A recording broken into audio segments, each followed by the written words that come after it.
Hi, my name's Virtual Spectre, and I play Valken. This is our Casters and Cantrips D&D after show called Out of Combat, where we discuss anything and everything up to our current session, which is 71. I'm joined by Bunny Dreadful and Maximus Rake. Max is our DM. Bunny is another player in the campaign, and we're just gonna discuss what happened in today's session. Yeah, let's just jump into it. What happened? Oh my gosh. All the fighting. A lot of fighting.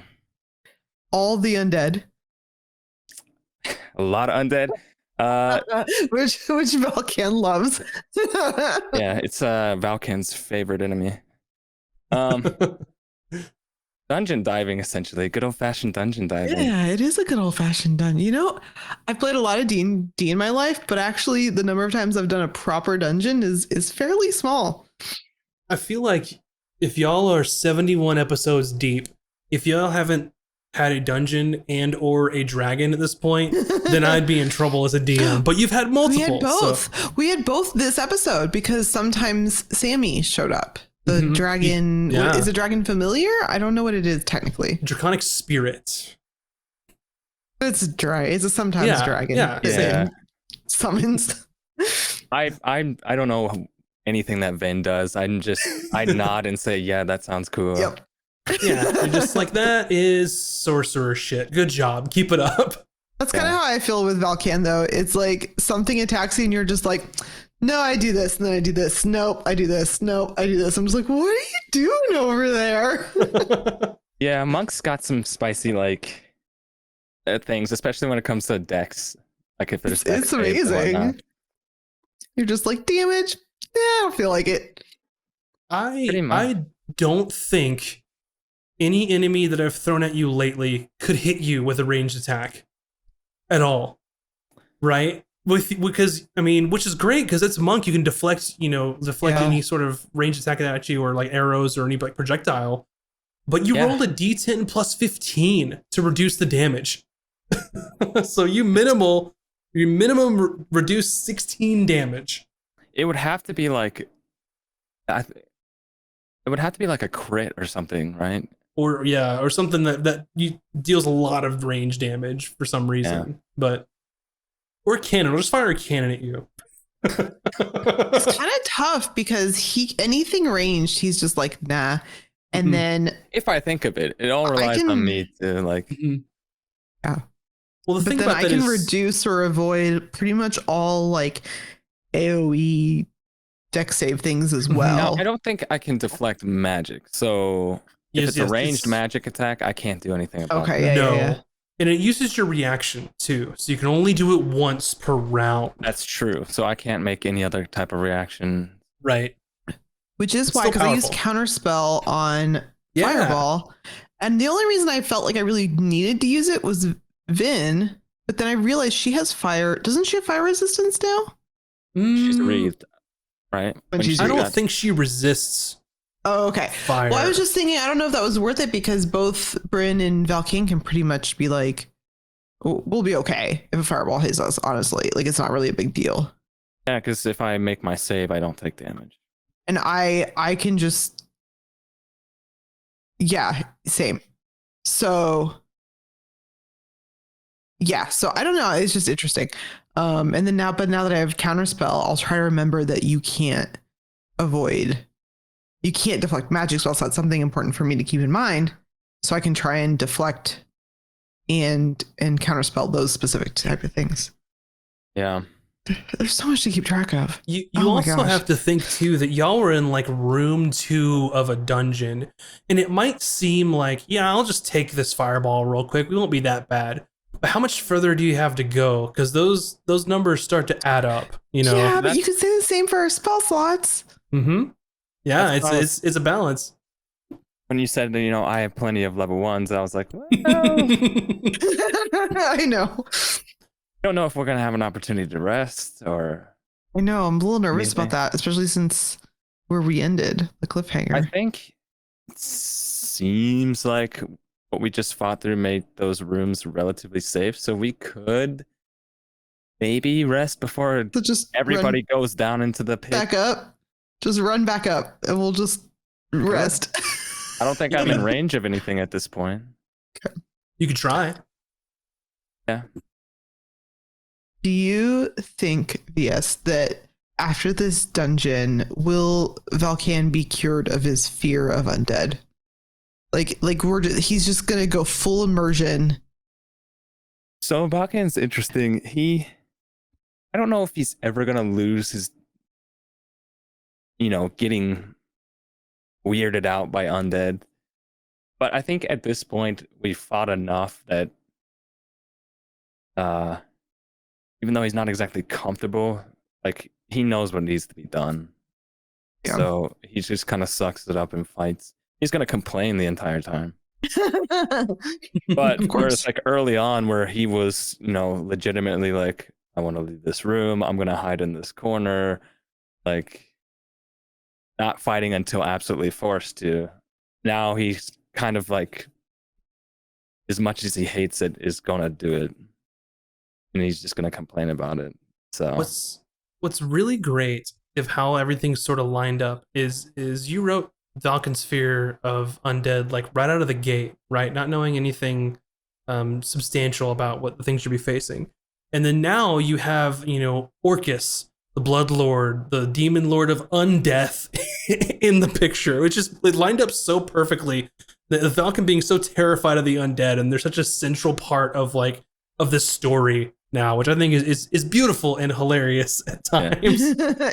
He's come hilarious. A long way for sure. Like undead still creeps him out. He still gets a chill whenever they're around, and he's not a happy camper when he has to fight them. But I mean, he met a lich at this point. You're like BFFs.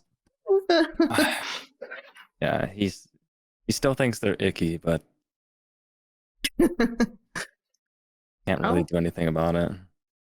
How about Bryn just hulking out and then just having 5 attacks in a row? That was awesome. Oh, yeah. It felt so good.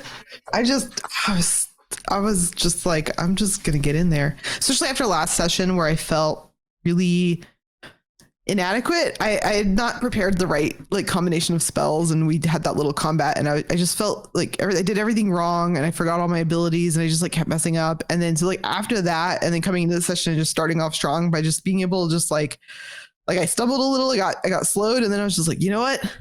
We're just gonna speed this up and we're gonna go. And it just felt really good. So and I don't think I had a blast.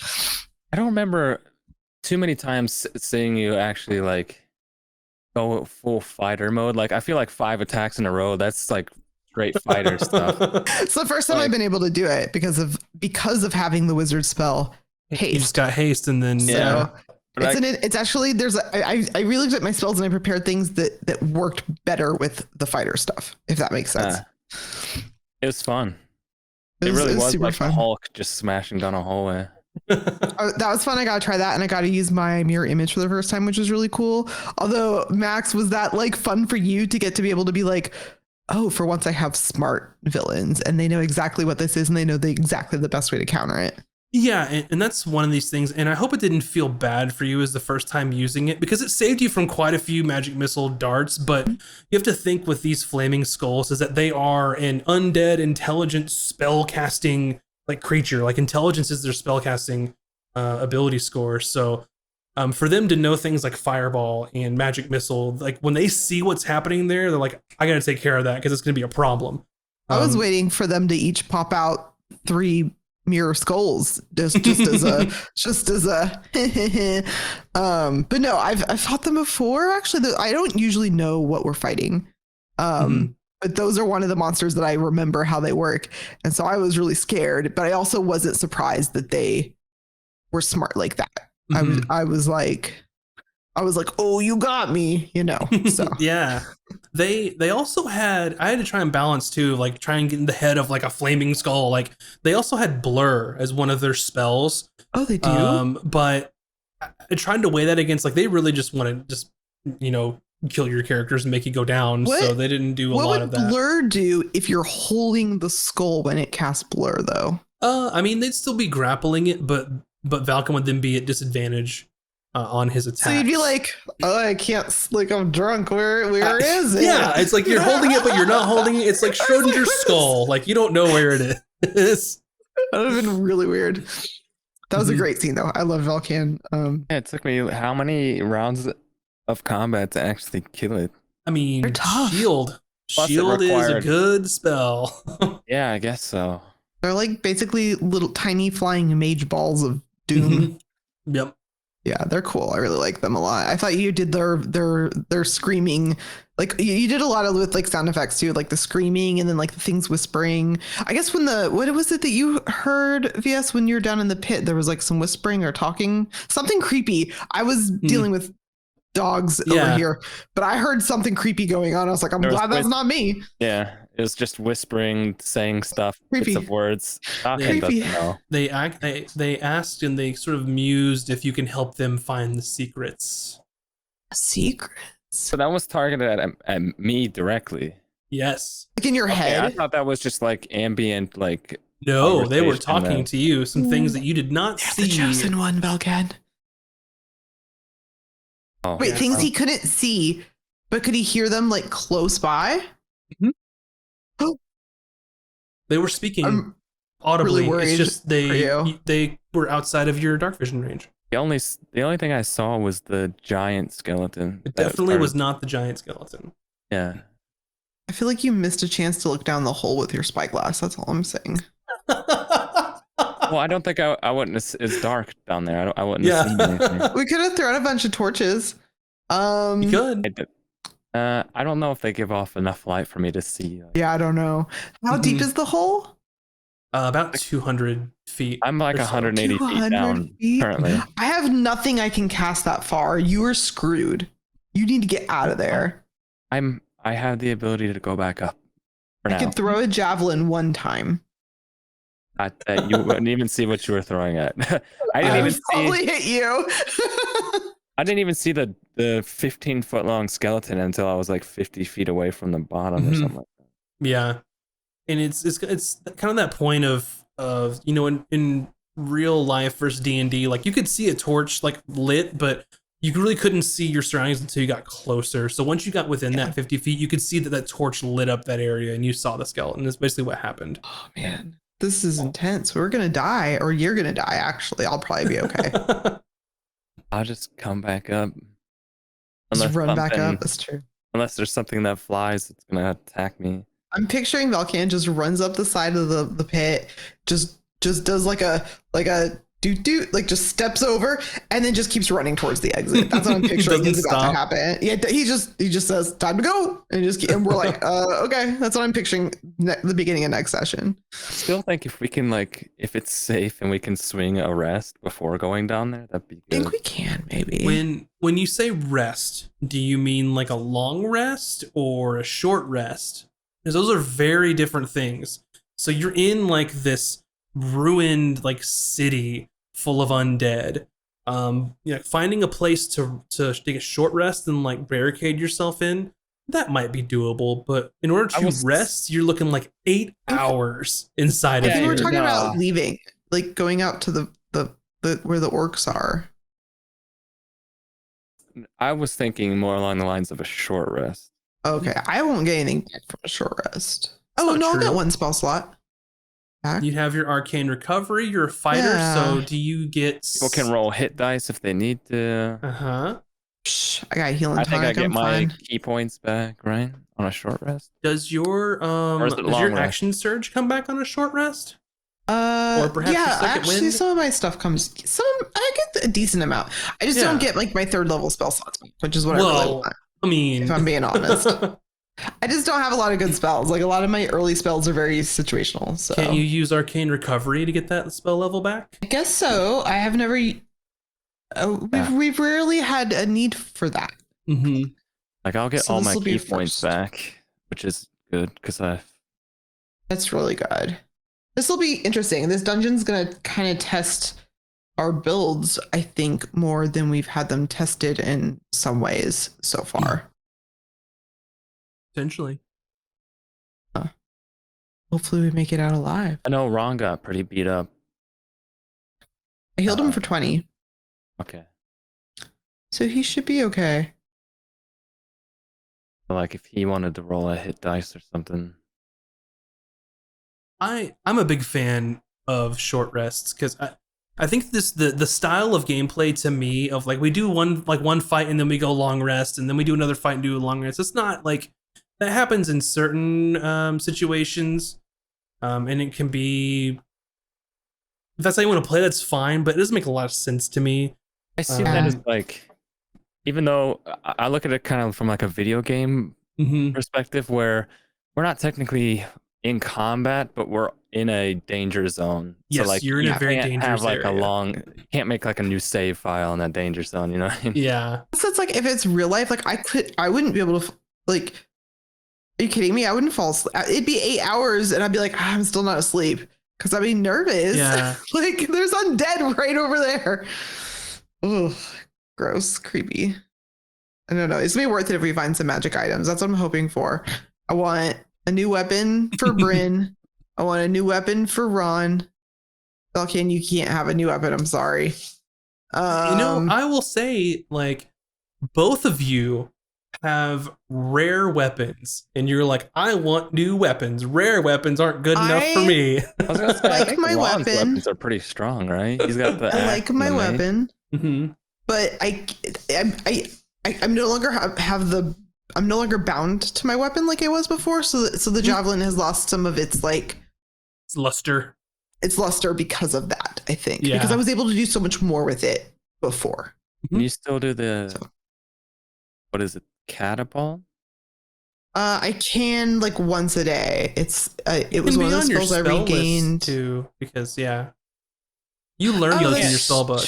When you got call it back anymore? Was that a part of your old build? That I can't do. That was her old build. Thanks. So that kind of makes it. That's why it's like I can throw it, but then I have to go and pick it up, and it's my only magic weapon. Well, what other weapon types can Bryn use? I can use whatever, but that's the only magic one. And we're at the point in the game where not having a magic weapon, so much is going to be like immune or resistant to non-magical weapons at this point. Bryn walking around with like a big greatsword. I would love a greatsword or like a big axe. But I do have my shield, and I'm going to keep the shield no matter what. So I guess my question is Bryn still like tied to using like spear like type stuff? Does she still care about that? She just wants something big to hit stuff with? No, she wants stuff that she's more about the wizard side now. So she's really like focused on that. So like if I had a weapon that felt like a wizardy version of a sword, you know what I mean? Yeah. Like she'd be really into that vibe at this point. Yeah. Or like a sword with a bunch of like rune magic carved into it would be really cool. Like something more like that she could imbue with like some really cool wizard magic would be like. You might be able to get something made if we go back to the city. I could literally go and get some runes carved into something. That'd be cool. Because you're an arcanist. All it would take is a visit to one of the assemblages and say, hey, I need this. So what we need to do is we need to find that stash of pearls. And then we smuggle it out of here and sell it. How much? You guys have so much gold, and you're like penny pinching, trying to like steal stuff. A lot of it to buy Valken some fancy boots. Yeah, I'm down to 1,000 now. Oh, only 1,000 out of actually no, whatever I've got a we lot. had. No, you should have platinum. You should have like 200 platinum. I have like 60 platinum. That's 600 gold. Yeah. So there you go. But no, that is you're right. Possible. We can make some stuff. You could go to the assemblage and request something to be made. It's just costing money and time. That's the downside is now that you've sort of leveled yourself up with them is you have a choice. You can say, hey, I want this made. But it costs money and takes longer than just finding something. It's a good idea after this dungeon. If we don't, we feel like if somebody doesn't get a cool item, we should just go and get something crafted. That'd be really cool. You also have powerful friends too in different places. Like you also know a lich. I don't know if he would make me a weapon. I don't even think he likes me. Never know until you ask. It's up to you all. You can try anything you want, and we'll see what happens. Okay. You're in a sort of a loose alliance with him anyway, so. That's true. So I have a question. What does Valken think he's going to learn? Like, what is he hoping to get? Like, how many answers do you think you can actually get? Max from is like taking notes right now. I already know what's gonna happen. I'm just curious to think what he thinks. Do you? You already know. I think he's just maybe less about like the origins of the weapon itself and more like more information on chain of custody, I guess. Yeah. Like, who had it in their hands and who did they trade it to, sell it to? I guess Falcon's more trying to track down because he knows it was tied to that assassin order. Yeah. And I think he wants to find them because I think finding them means potentially getting more information on where his teacher is. Mm-hmm. I mean, what's interesting is the speaking of chain of custody, when you learned in Icegarth, the last known person to have that sword, aside from you, that actually wielded it, is your sensei. Right. But who he got it from and like how it came to be in his possession. I was thinking about that. Do you think he took it from the evil assassins so that they couldn't like use it? That's what I've been thinking, but I don't know. He was in that book as a recorded owner of that weapon. So see, crazy. Like Falcon, the entire time he was at that school, like his teacher was just this like benevolent teacher, like, you know, generous, kind, like stern, like a stern teacher, but also like about the nicest person you could meet. So the idea that he was like had dealings or maybe dealt with some secret assassin order or used the cursed sword in some way is like was a little bit of a shock to him, but he's not also he doesn't exactly think that there was a secret evil side of his teacher. Okay, that's what I ask is like, do you feel like there's a side to your teacher that you didn't know about, or do you think that, you know, like is this going to be one of those like never meet your heroes situations where finding out the truth about him is? I don't think. Yeah, I mean, the whole time he was with him, never got the hint that there was sort of like a hidden aspect. But who knows? He very well could have had a second, you know, ulterior sort of lifestyle, maybe before he was a teacher. I don't know. Yeah, like before, maybe he was like almost hiding out when he became a teacher or something. Could have been. Somebody burned down the school for a reason. Oh, that's true. Like, oh my God, this is getting kind of deep. Yeah, I'm very invested. This is almost a selfish question because I know everything that's going on, obviously, but what does Valken think it has happened again? What does Valken think is going on with Gin right now? Is Gin alive? Is Gin dead? Like, what do you think? Well, when he was like, before he joined the Order of Iberus and was in like bouncing between random mercenary groups, like I don't know if he was even sure if he was alive. But since all the stuff he's learned while with the group, his belief that he's alive is like at 70% now. He's like 70% certain that he's still alive. But as to like where he could be or what's happened to him, he's not sure. Did he flee? Or was he kidnapped when the school was burned down? Did he have a hand in burning the school down? I don't know. Oh, I don't like thinking about that. A lot of unanswered questions for sure. Hopefully Val can find some answers.